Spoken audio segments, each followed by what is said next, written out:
La siguiente es una palabra de fe que fortalecerá su vida y le traerá sanidad, dirección y victoria. Este es un mensaje del ministerio Mi Familia Vive. Bienvenidos. Vamos con el mensaje de hoy, se llama Cuida tu cuerpo y tu alma y tu cuerpo. Y entonces vamos a mirar, antes de empezar debemos hacer la claridad porque hay que dividir muy bien quién es el hombre. El hombre, la persona, está dividido en tres partes, como ustedes saben: espíritu, alma y cuerpo. Y digo dividido no es que una parte esté por allá y la otra por otro lado, sino que son tres componentes que todos los seres humanos tenemos. Entonces la pregunta es, cuando usted recibe a Cristo, ¿qué pasa? ¿Y qué pasa después? ¿Y por qué hoy vemos tantos problemas en personas que dicen, estoy teniendo problemas en mi alma, problemas en mi cuerpo? Vamos a ver de dónde surgen todas estas cosas. La persona cree que recibió a Cristo, entró a una iglesia y todo empieza a caminar de maravillas. Y resulta que no es así. ¿Por qué no es así? Entonces vamos a entender por qué no todo comienza a caminar de maravillas. ¿Qué tiene que hacer el ser humano para lograr victoria? Cuando la persona nace de nuevo, dice 2 Corintios 5:17, de modo que si alguno está en Cristo, nueva criatura es.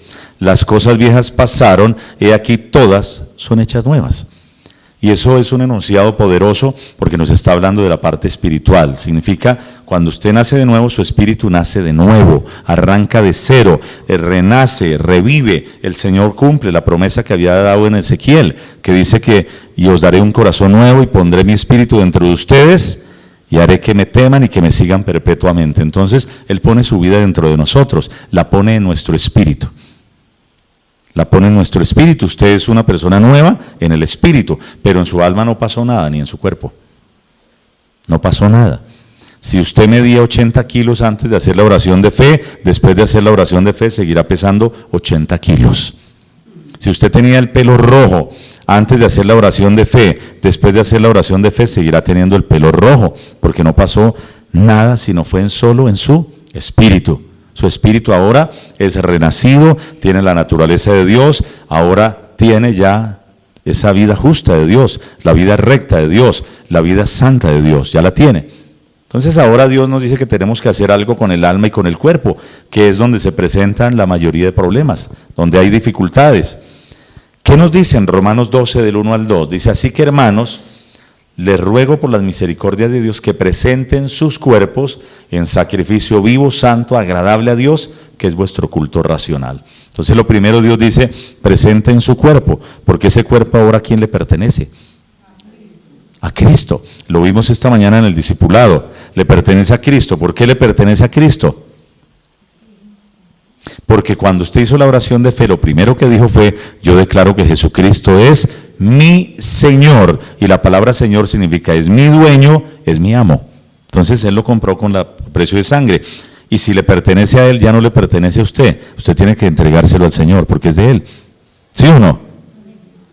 Porque la gente cuando se acerca al Señor, casi que se acerca es con la mentalidad de ¿qué me va a dar? Entonces ore para que me vaya bien, y Dios no va a orar para que nos vaya bien. Ahora, no me malinterpreten, Dios no está simplemente en el asunto de repartir bendiciones, sino que la bendición sea focalizada al plan y al propósito de Dios, porque yo le pertenezco a Dios. No podemos estar separados. Yo le pertenezco a Dios, yo me acojo a los planes de Dios. Ahora, no es que Él me compró, pagó con su propia sangre y dice, bueno, hasta la vista, baby, defiéndase como pueda. No, ahora yo estoy en los planes de Dios. Me reconecté con los planes de Dios. Y significa que mi vida no puede ir por un lado y la vida de Él por el otro. Y les contaba, de ayer mi esposa estuvo donde unos familiares y había unos amigos de esos familiares y una persona que la conocía le dice, yo quiero que ore por mí porque mi hija perdió un bebé y entonces ahora tiene 8 meses y amenaza con perderlo. Yo quiero que ore por ella. Y de alguna medida es bueno orar, claro. Pero finalmente la gente se acerca a Dios, quiero que me bendiga para que me vaya bien. Y esa no es la razón de ser. Yo oro es para que me conecte con el plan de Dios, porque Él es el que me va a guiar para que me vaya bien. No es que me vaya bien dándome algunas bendiciones. Eso se llama hechicería y se llama brujería. No es. Entonces Dios dice que lo primero es que yo tengo que presentar mi cuerpo en sacrificio vivo, santo y agradable delante de Dios. ¿Cuándo lo presento? A diario. en oración. Yo le presento mi cuerpo, Señor, yo me rindo a ti, me hago disponible, aquí estoy para ti porque yo te pertenezco y tú eres mi Señor y eres mi dueño. No simplemente voy porque yo necesito que me des algo. Esa no es la finalidad de orar. La finalidad de orar en primer lugar es presentarnos nosotros mismos, presentamos nuestro cuerpo. Porque Dios dice, así como con la misma intensidad, un día usaste los miembros de tu cuerpo para el pecado, quiero que con la misma intensidad los uses ahora para mí, para mi gloria, para mi propósito, para mi plan. Y el ejemplo está en Pablo. Pablo fue un hombre radical cuando era mundano, cuando era carnal y religioso. ¿Y qué hacía? Perseguía a los cristianos, los mataba, hacía cosas fuertes. Bueno, era el autor material de alguna manera. Pero cuando este hombre se convierte, la misma vehemencia que había en él para el mal, ahora lo vemos usándola para el bien. ¿Por qué? Porque él mismo fue el instrumento para escribir esto. Tiene que presentar su cuerpo como instrumento de justicia, como instrumento de bendición, para que con ese mismo ímpetu y fuerzas usado para el mal, ahora lo use para el bien. El cuerpo no es bueno ni malo, el cuerpo simplemente es el cuerpo, y la Biblia dice que es un vehículo, que es una casa, y usted una casa tiene que mantenerla bien, sin goteras, sin grietas, sin nada que le afecte, porque es donde usted vive. Y ese es un componente de la carne, el cuerpo. El segundo es el alma, y dice la Biblia, no se conformen a este siglo, o sea, no tomen forma del siglo, del mundo, de lo que está pasando actualmente. Y en la clase que tuvimos esta mañana yo les contaba que anteriormente, sobre todo en la época, bueno, yo no sé qué época, pero mis abuelos tenían algo que se llamaba una horma. Yo no sé si usted era de una horma era una cosa como de hierro que le daba la forma a los zapatos. ¿Quiénes son de horma o vieron a sus abuelos? No les dé pena, tranquilo, no les voy a calificar la edad. Estoy hablando de que sus abuelos tenían la horma, ¿cierto? Y era una horma donde uno metía los zapatos y los forzaba y tomaba esa forma para que no le diera callos ni juanetes. Si usted tiene callos y juanetes, no tenía abuelo de horma. Entonces todo le ponían allí la horma y eso organizaba los zapatos. Hoy en día los vendedores de zapatos le ven unos zapatos y le ven unos tulundres allá, le dicen, no, tranquilo que eso le ceden. No, no le van a ceder, le van a sacar callos. Pero dice la Biblia que yo no debo tomar la forma ni el molde del mundo, porque si usted mira, todo lo está inspirando el espíritu que hay detrás de todo eso, y es el espíritu del mundo. La Biblia dice que Satanás es el Dios de este mundo. Entonces, si usted ve una película, no va a haber películas propiamente, películas hermosas, todas las películas tienen escenas fuertes, violentas, películas de sexo. Usted mira estos videos de despecho de todos estos jóvenes que están saliendo y la gente se identifica porque muchos están viviendo un despecho. ¿Qué es lo que hay? Imágenes grotescas. ¿Por qué? ¿Qué hay detrás de eso? El espíritu del mundo. Y la Biblia dice, pues no tome ese molde porque termina pareciéndose al mundo. Ahora quiero que tome mi molde y el molde está en la palabra de Dios. Bien. No se conformen a este siglo, sino transfórmense por medio de la renovación de su mente. ¿Cómo empezamos a cuidar el cuerpo y el alma? A través de la mente. Y cuando la gente le habla a un cristiano, le hablan de la mente, dice, uy, meditación trascendental, nueva era, uy, cuidado, uy, eso es una secta, quién sabe qué es. No, la Biblia habla mucho de la mente. Habla mucho de la mente. De hecho, en Hebreos 8, dice que escribiré mis leyes en sus mentes y en sus corazones. ¿Por qué? Porque todo tiene que pasar por la mente, es la manera de pensar. El Señor no va a pasar por encima de una mente. El Señor no va a pasar por encima del alma, porque allí está también la voluntad. Y no va a pasar por encima de las emociones. Dios no dice, voy a hacer algo que te desagrade. Porque Él dijo, cuando tú empiezas a renovar la mente vas a comprobar que mi voluntad no es a la fuerza, no es horrible, es una voluntad agradable, perfecta, una voluntad buena, pero tiene que pasar por la mente. Entonces, en ese sentido, la Biblia lo llama renovación. Y la palabra renovar significa como cuando usted tiene muebles viejos, ¿cierto? Esos muebles que ya se va uno a sentar y tenían esos de antes, tenían unos resortes. O como en esos buses viejos también, en un resorte se metía y de repente se le dañaba el calzoncillo se le dañaba la ropa interior o dañaba el slack, bueno, el pantalón que acaba de comprar, porque no los habían renovado. Entonces, ¿qué es lo que Dios dice con los pensamientos? Tienes pensamientos viejos, tienes pensamientos de pecado, de antaño, tienes pensamientos, te has dejado llenar de esos pensamientos que creen que todos te van a engañar, porque un día tuviste una experiencia que alguien te engañó, donde crees que todos son culpables, donde crees que nunca lograrás llegar a ser una persona de influencia, sino más bien que todos te influenciarán y que tú no estarás bien. Así las cosas, Dios dice, tenemos que renovarnos cambiando la forma en que pensamos, para que comprueben que la voluntad de Dios es buena, agradable y perfecta. Bien, ¿qué es lo que Dios dice? Número uno, yo tengo que alimentar mi espíritu, porque mi espíritu tiene que estar fuerte para hacer esta labor que Dios nos ha mandado a hacer. Yo nazco de nuevo y dice, ahora la clave es tenga un espíritu fuerte, tenga un espíritu fuerte, tenga un espíritu fuerte, tenga un espíritu fuerte. ¿Y cómo lo fortalezco? Alimentándolo con la palabra de Dios. Por eso nosotros mensualmente les mandamos un plan de lectura. En esto no estamos, lo leyeron. ¿Sabe qué pasa si usted no hace el plan de lectura? No tiene un espíritu fuerte, porque el alimento del espíritu es la palabra de Dios. Es como a un perrito usted no le puede dar comida de gato, porque no va a tener, pues normalmente no está diseñado para darle comida de gato. No le puede dar cat chow a dog chow, ¿cierto? Tiene que darle pedigrí, tiene que darle alimento que es el alimento correcto. Y el alimento para el espíritu se llama la palabra de Dios, la palabra de Dios, la palabra de Dios. Y si no estamos en la palabra, ya ahí empezamos a fallar. Ahí empezamos a fallar, porque significa su espíritu está absorbido por su alma y por su cuerpo, va a empezar a perder. No tendrá capacidad de recibir de Dios, no tendrá sensibilidad de Dios, no tendrá percepción, porque es entrar en una frecuencia diferente. Una frecuencia diferente. En algún momento, una historia que conocí, estaban en la clave, una cosa que llamaba la clave Morse. Y entonces eso se usaba para comunicarse, y eso es una comunicación especial. Entonces pusieron un letrero que decía, vamos a contratar a una persona, entonces vamos a hacer mañana entrevistas. Y contrataron, y hicieron el aviso clasificado y llegaron como 20 personas para ser entrevistadas, para poder escribir en clave Morse. Y entonces ahí empezaron, pero estaba muy demorado el asunto, iban en 5 y les estaban preguntando y de repente escribieron en clave Morse.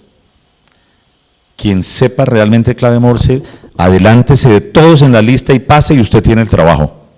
Y alguien que estaba como de último escuchó el mensaje, lo entendió y comenzó a correr y llegó, y entonces la persona dijo, no, ustedes, los demás, muchas gracias, ya contratamos a esta persona, porque habían pedido experiencia en manejar esas claves. Y los demás, pero ¿cómo así si nosotros vamos de primero? ¿Pero cómo así si estábamos en la fila? Sí, pero finalmente allí se estaba mirando quién entendió el mensaje. Y lo mismo está diciendo el Espíritu. El que tiene oídos espirituales para oír, oiga lo que el Espíritu dice. Porque el Espíritu nos está tratando de prevenir de cosas. El Espíritu nos está tratando de dirigir. El Espíritu está hablando y necesitamos tener un espíritu fuerte. Y solo se logra siguiendo el plan de lectura, fortaleciéndonos espiritualmente todos los días por medio de la palabra. Porque ya vamos a ver que la mente es la torre de control de la persona.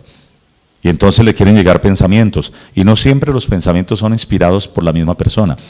La mayoría de pensamientos son inspirados por las tinieblas. Por eso es que la depresión es un problema generalizado y el psicólogo solo llega hasta este nivel, pero de ahí para arriba es donde está el problema, donde está la solución. Y el psicólogo no lo sabe entender.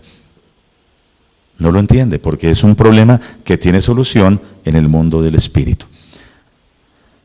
Por tanto, dice Romanos 12:2, y lo dice en la versión Dios habla hoy, por tanto, hermanos míos, les ruego por las misericordias de Dios que se presenten ustedes mismos como ofrenda viva, santa y agradable a Dios. Todos los días yo tengo que presentarme ante Dios. Todos los días yo tengo que presentarme ante Dios. No importa que esté ocupado, todos los días tengo que presentarme delante de Dios. Todos los días. Todos los días. No vivan ya según criterios del tiempo presente, al contrario, cambien su manera de pensar para que así cambie su manera de vivir y lleguen a conocer la voluntad de Dios, es decir, lo que es bueno, lo que es grato, lo que es perfecto. ¿Qué significa? Que el enemigo va a tratar de infiltrar los pensamientos de la persona para pensar de una manera equivocada. Eso es fuerte entenderlo, pero normalmente cada persona, el superpredicador, el superapóstol, todos somos tratados, o el enemigo trata de infiltrar los pensamientos. Desde temprano, desde que usted abre sus ojos, trata de llegar con pensamientos. ¿Cuál es la clave? Usted tener con qué renovarlos. ¿Con qué renovarlos? No permita que el enemigo le ocupe desde temprano su mente. Tiene que empezar a ocupar su mente en los pensamientos buenos, justos, agradables, en lo que hay virtud alguna, en victoria, en todo lo de Dios, porque el enemigo quiere llegar y ocuparlos. Porque si los ocupa, allí ya está programando su vida para cosas que no son. Vamos a mirar otra escritura. Este es el fundador de Rema, que es la casa matriz donde tenemos la cobertura de Rema a nivel mundial. Rema está en más de 70 países y hay más de 120 sedes, más de 200 sedes en todo el mundo. Kenneth Hagin decía esto: en la mayoría de los casos, los creyentes no han renovado sus mentes. Por eso el diablo saca ventaja en sus almas y sus cuerpos, pero todo problema comenzó con su carne. Vuelvo a leérselo. En la mayoría de los casos los creyentes no han renovado sus mentes. Por eso el diablo saca ventaja en sus almas y sus cuerpos, pero todo su problema comenzó con su carne. ¿En dónde comenzó? En que la persona no está alimentando su espíritu. Alimentó fue de alguna manera, si no alimenta el espíritu, se intuye que el que se alimenta es la carne. O sea, su cuerpo está débil, su alma está sin control, pensamientos sin control, emociones sin control, decisiones imbuidas o manejadas por los pensamientos y las emociones. Pero todo arrancó en la carne. Si el diablo puede obtener algún lugar en su forma de pensar, puede obtener un lugar en usted. Tremendo. Si el diablo puede obtener algún lugar en su forma de pensar, puede obtener un lugar en usted. Y la gente piensa, uy, va a llegar una nube negra, wow. Uy, el cielo se va a poner negro, plomizo, y entonces es un síntoma de que el enemigo va a venir, y entonces va a venir con un trinche y con una capa roja. Mentiras, va a llegar sin que usted se dé cuenta. Y le empieza a poner cosas aquí en contra de su misma familia. Le va a empezar a poner situaciones en que diga miedos, temores, cosas, empieza a llegar. Y ahí es donde yo necesito decir, yo renuevo esto con la palabra de Dios. ¿Qué me dice la palabra? ¿Qué dice la palabra sobre este caso? ¿Cómo debo pensar yo? Y me debo nutrir de la palabra de Dios, mantener mi mente ocupada, porque si no la mantengo ocupada, el enemigo tiene mucha basura que quiere poner en nuestra mente. Y ahí es donde viene el problema, porque lo primero es un pensamiento, luego bajará una emoción y luego tocará una decisión. Eso es fuerte. Formas en que las tinieblas atacan el alma y el cuerpo. ¿Cómo las tinieblas pueden atacar el alma y el cuerpo? Una de las formas, aquí hay muchas. Yo creo que vamos a hacer por lo menos unas 2 o 3 series sobre este tema. Pero una de las primeras es la falta de perdón. La falta de perdón. Empezando por sí mismo. Porque si el enemigo logra ponerle condenación a la persona, la tiene dominada. Decirle, no, lo suyo no ha sido perdonado. No, es que usted todavía le falta porque yo no veo que usted haya cambiado. Dios nunca condiciona el cambio de la persona a perdonarlo. Dice, yo lo perdono independientemente de que cambie. Sé que va a cambiar porque Dios tiene fe en nosotros también, pero nunca lo condiciona a que él, a que el creyente debe cambiar. Dice, yo lo perdono. Lo ideal es que perdone y va, eso lo va a impulsar a la persona a cambiar. Es tremendo porque a veces la persona dice, a veces lo condicionamos, yo te perdono pero si tú cambias. Ese no es el perdón de Dios. Dice, de la manera como Cristo nos perdonó, así también nosotros perdonemos a otros. Dios nos perdonó cuando éramos aún pecadores, dice, yo los perdono. Yo sé que van a cambiar, por ese perdón que les di, ya no tengo nada contra ustedes. Están en paz conmigo, vengan a mí, no se alejen, más bien vengan. Y el enemigo querrá hacer lo contrario, poner condenación en nuestra vida, decir, no, hay muchas cosas, pero eso Dios no se lo ha perdonado. Uy, eso es terrible, eso no. Entonces, número 1, perdón de nosotros mismos. Y número 2, perdón hacia otras personas. Cuando alguien no perdona a otros, le abre la puerta a las tinieblas. Se las abre. 2 Corintios 2:10 dice el apóstol Pablo, y al que vosotros perdonáis, yo también. Porque también yo lo que he perdonado, si algo he perdonado por vosotros, lo he hecho en presencia de Cristo, para que Satanás no gane ventaja alguna sobre vosotros, sobre nosotros, pues no ignoramos sus maquinaciones. ¿Qué está maquinando? Diciéndole, no, ¿para qué va a perdonar usted? Mire todo lo que le han hecho. Eso es terrible. Usted no sabe todo el daño que le han hecho. Hasta el día de hoy usted está viviendo una vida como dicen las chanclas. ¿Qué le dijo una chancla a la otra? ¿Qué vida tan qué? Tan arrastrada. Entonces dice, tengo una vida tan arrastrada hasta el día de hoy por esa persona. Entonces el enemigo le hace maquinar. No. Eso es por eso. Y es fuerte, mire, y no se ha arrepentido esa persona. Y mire cómo ríe, y mire cómo va allá. Y ese sí feliz con el otro, con la otra. Y ese sí tal cosa. Y empieza a maquinarle todo el tiempo. Significa, ya dice, lo tengo o la tengo dominada. Porque si toca la torre de control, de ahí para abajo le domina todo. ¿Qué es lo que yo tengo que hacer? ¿Qué dice Dios sobre el perdón? Que tengo que perdonar. Y Pedro, queriendo congraciarse con el Señor, le dice, Señor, ¿cuántas veces debo perdonar a mi hermano que peca contra mí? 7 veces, como que diciendo, uy, tremendo, 7 veces. Y el Señor le dice, no, mijo, elévelo a otra potencia, 70 veces 7. Entonces, ¿qué le estaba diciendo? Es un estilo de vida, no se canse, porque la gente va a fallar. Hay gente que tiene unas expectativas enormes frente a otro. Pagó el estudio de ese hijo, de esa hija, y quiere que ese hijo, esa hija respondan como es, y resulta que no pasó, y ahí se va a amargar, se va a mortificar, y ya ahí le toca perdonar. Y el perdón arranca por casa. El perdón arranca por casa. Entonces, ¿qué es? Yo tengo que perdonar. ¿Pero Satanás está interesado en que la persona perdone? No, porque mientras no perdone, ahí lo tiene dominado. Dice, para que pues no ignoramos sus maquinaciones. ¿Qué le está poniendo a maquinar? No, es fuerte. Entonces, claro, la próxima vez que usted vea a esa persona, ¿cómo va a reaccionar? No va a reaccionar de manera dulce, porque la Biblia dice que somos lo que pensamos. Entonces, si usted ha estado pensando siempre negativo con esa persona, la próxima vez que lo vea o la vea, le va a decir hasta monkey, hasta mico. O hasta de que se va a morir, o le va a cantar toda la ¿qué? La tabla. ¿Y quién está patrocinando esto? El enemigo. Para que la persona no perdone. ¿Sabe qué sucede mientras la persona no perdone? Se llena de hiel, de amargura, de dolor, y la persona se enferma en su cuerpo y en su alma. Y el enemigo empieza a oprimir, luego a obsesionar, y eventualmente termina poseyendo el alma de esa persona. Y por eso vemos personas con unos comportamientos fuertes, porque allí le dieron lugar a esa parte. Entonces es una de las formas en que el enemigo ataca, manteniendo a la persona en un no perdón, bajo condenación, porque allí le va a torturar la mente todo el tiempo.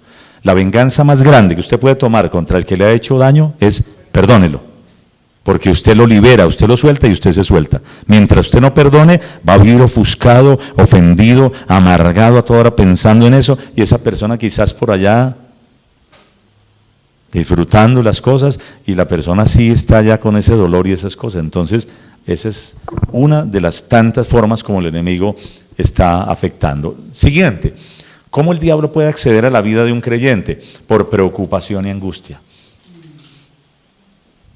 Por eso, Filipenses 4:6 dice, por nada, no abran la puerta, por nada estéis afanosos, sino sean conocidas vuestras peticiones delante de Dios, en toda oración y ruego con acción de gracias.